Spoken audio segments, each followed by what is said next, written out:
दोस्तों, आज मैं आपको एक कहानी सुनाना चाहता हूँ। यह कहानी एक पहाड़ी इलाके की है। वहाँ के रहने वाले एक व्यक्ति के बेटे को कोई असाध्य रोग हो जाता है, जिसके उपचार की वो बहुत कोशिश करता है। उसके गांव के जितने भी डॉक्टर होते हैं वह उन सबको दिखाता है, लेकिन कोई भी उसका उपचार नहीं कर पाता। धीरे धीरे उसके बेटे की हालत ज़्यादा खराब होती चली जाती है। सभी उसको एक सलाह देते हैं कि शहर में रहने वाला एक मशहूर डॉक्टर है, वह उसके बेटे का उपचार कर सकता है, क्योंकि उस बीमारी का इलाज केवल उस डॉक्टर को ही आता है। अगली ही सुबह वह व्यक्ति अपने बेटे को लेकर शहर के लिए रवाना हो जाता है। सफर बहुत लंबा था। शहर में उस डॉक्टर के पास पहुंचते पहुंचते उसे शाम हो जाती है। वह जैसे ही डॉक्टर साहब के घर का दरवाजा खटखटाने लगता है तो देखता है कि डॉक्टर साहब अपने पूरे परिवार के साथ घर से बाहर आ रहे हैं। यह देख वह डॉक्टर साहब के पैर पकड़ लेता है। वह विनती करता है कि वह उसके बेटे की जान बचा दें, क्योंकि उनके सिवा उसकी जान कोई और नहीं बचा सकता था। डॉक्टर साहब कहते हैं, मैं इसकी जान बचा तो सकता हूँ, परंतु अभी तो मैं अपने परिवार के साथ बाहर किसी जरूरी काम से जा रहा हूँ। और वह उस व्यक्ति से पूछते हैं कि क्या वह उनकी फीस लेकर के आया है। वह व्यक्ति डॉक्टर साहब से उनकी फीस पूछता है। डॉक्टर साहब जब उसको अपनी फीस बताते हैं तो वह व्यक्ति चौंक जाता है। वह कहता है, इतने पैसे तो मेरे पास नहीं हैं, लेकिन मैं जितने भी पैसे लाया हूं मैं आपको दे दूंगा, और मैं आपके इस उपकार के लिए आपका सदा ऋणी रहूंगा, आपका सदा आभारी रहूंगा। कृपया मेरे बेटे की जान बचा दें। यह सुन डॉक्टर साहब उसे कहते हैं कि तूने व्यर्थ ही मेरा समय बर्बाद किया, मैं इसका इलाज नहीं कर सकता। अभी तो वैसे भी मैं अपने परिवार के साथ डिनर पर जा रहा हूँ। वह व्यक्ति बहुत गिड़गिड़ाता है, लेकिन डॉक्टर साहब नहीं सुनते और वो अपने परिवार के साथ अपनी गाड़ी में वहां से चले जाते हैं। वह व्यक्ति अपने बेटे को लेकर गांव वापस लौटने लगता है, परंतु रास्ते में ही उसका बेटा अपने प्राण त्याग देता है। इस बात को बहुत वर्ष बीत जाते हैं। फिर संयोग ये होता है कि डॉक्टर साहब एक बार अपने परिवार के साथ घूमने के लिए उसी पहाड़ी इलाके में जाते हैं, परंतु वहां पर डॉक्टर साहब के बेटे को एक जहरीला सांप काट लेता है। उनका बेटा तड़पने लगता है।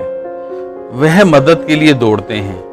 वह गांव के लोगों से पूछते हैं कि क्या कोई इस सांप के कांटे का उपचार जानता है, क्या कोई है जो उनके बेटे की जान बचा सकता है। इतना समय भी नहीं होता कि वह अपने बेटे को लेकर शहर आ जाएं और उसका इलाज कराएं, क्योंकि उससे पहले ही उस जहर से उनके बेटे की मृत्यु हो जाएगी। फिर गांव का एक आदमी उनसे कहता है, हाँ, हमारे यहाँ एक व्यक्ति है जो इस सांप के कांटे का इलाज करना जानता है। वह इसका उपचार करके इसे ठीक कर सकता है। डॉक्टर साहब उस व्यक्ति से कहते हैं कि कृपया हमें जल्दी से उस व्यक्ति तक ले जाएं, ताकि मेरे बेटे की जान बच सके। वह गांव का व्यक्ति डॉक्टर साहब और उनके बेटे को लेकर उस व्यक्ति तक आते हैं जो उस सांप के कांटे का उपचार जानता है। वह व्यक्ति उस लड़के की हालत देख तुरंत ही समझ जाता है कि इसे किस जहरीले सांप ने काटा है। वह उसे अपने घर में ले जाता है और सबको बाहर इंतजार करने के लिए कहता है। बाहर डॉक्टर साहब बहुत बेचैन हो रहे होते हैं, बहुत तड़प रहे होते हैं कि पता नहीं उनके बेटे की जान बच पाएगी या नहीं। एक एक पल एक एक सदी जैसा मालूम पड़ रहा होता है।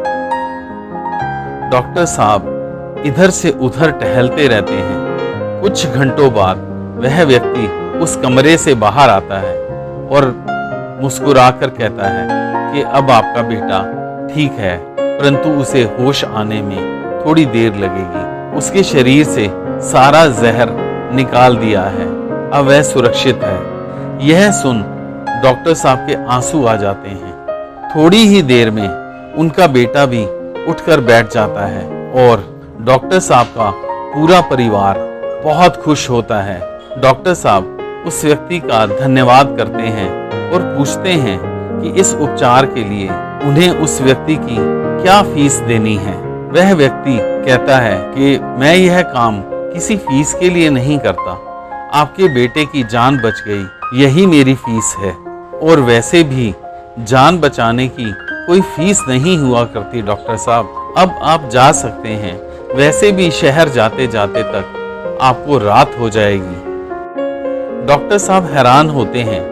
वह उससे पूछते हैं कि क्या वह उसे जानता है, उसको कैसे पता है कि मैं शहर में कहाँ रहता हूँ। तो वह व्यक्ति बताता है कि हाँ, मैं आपको जानता हूँ।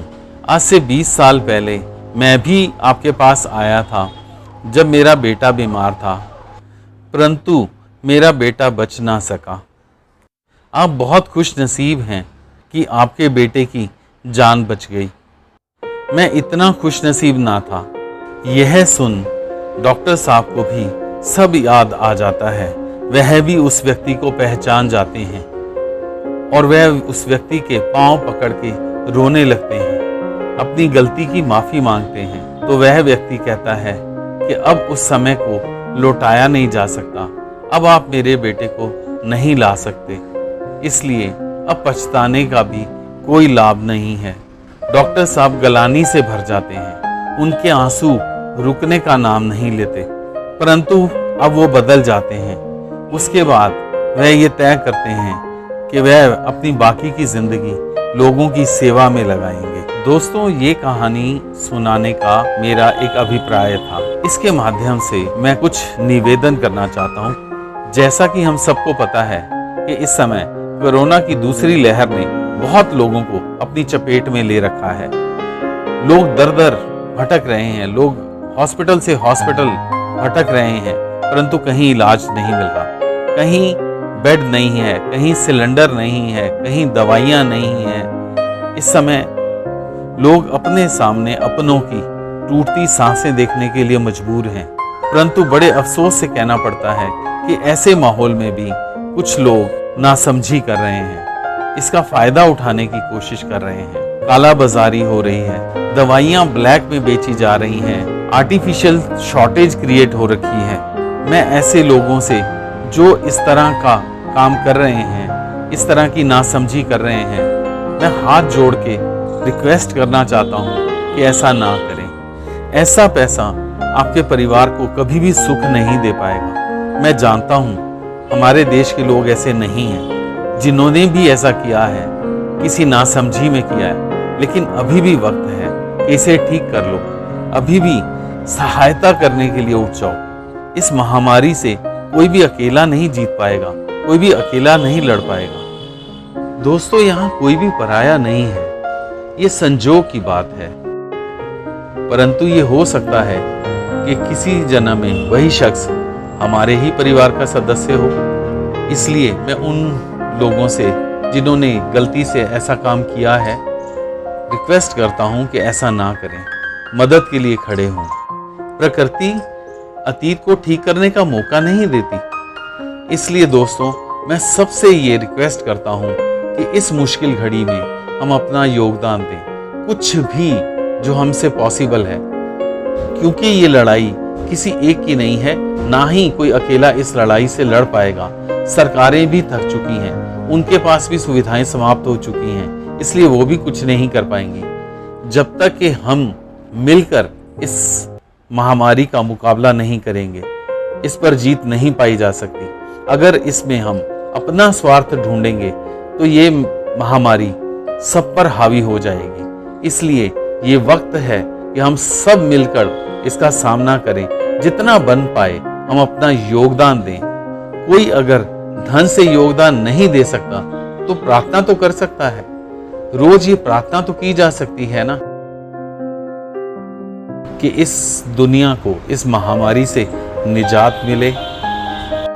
मैं ऐसी उम्मीद करता हूँ कि हम सब ये काम करेंगे, जिससे जितना भी योगदान हो पाएगा करेंगे और हम इस महामारी से निजात पाएंगे। धन्यवाद।